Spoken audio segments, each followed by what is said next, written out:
الحمدللہ رب العالمین والصلاة والسلام علی سید المرسلین اما بعد۔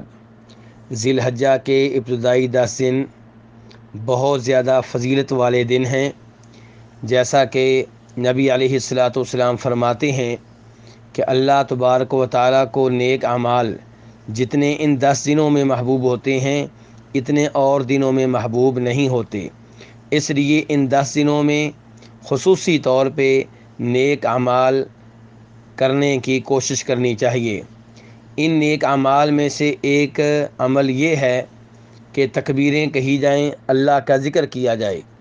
چنانچہ امام بخاری رحمہ اللہ روایت کرتے ہیں کہ جناب عبداللہ بن عمر اور ابو ہریرہ رضی اللہ تعالیٰ عنہما یہ ان 10 دنوں میں بازار کی طرف نکل جاتے، مارکیٹ میں چلے جاتے اور تکبیریں کہتے، تو لوگ ان سے تکبیریں سن کر تکبیریں کہنا شروع کر دیتے۔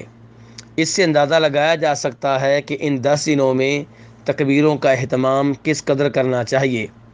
ایسے ہی وہ دن جو عید کے بعد ہیں جنہیں ایام تشریق کہا جاتا ہے، 11 تاریخ، 12 تاریخ، 13 تاریخ، یہ بھی تکبیریں کہنے کے دن ہیں، اللہ کے ذکر کرنے کے دن ہیں۔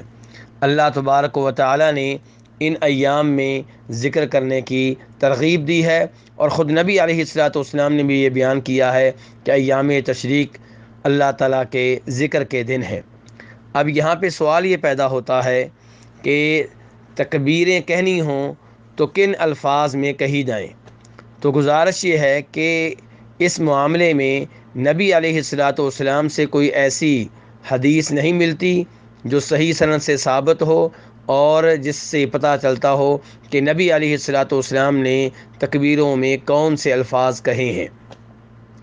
اس بارے میں جو بھی روایات آتی ہیں وہ ضعیف ہیں اور ثابت نہیں ہیں، اس لیے تکبیروں میں کوئی بھی الفاظ کہے جا سکتے ہیں، لیکن وہ الفاظ جو نبی علیہ السلام کے صحابہ کرام سے ثابت ہیں وہ سب سے بہتر ہیں۔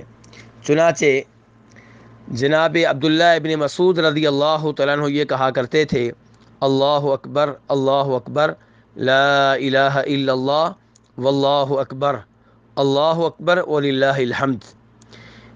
ان الفاظ کو امام ابن ابی شیبہ رحمہ اللہ نے عبداللہ ابن مسعود رضی اللہ عنہ سے روایت کیا ہے، اور شیخ البانی رحمہ اللہ نے انہیں ارواء الغلیل میں درست اور صحیح قرار دیا ہے۔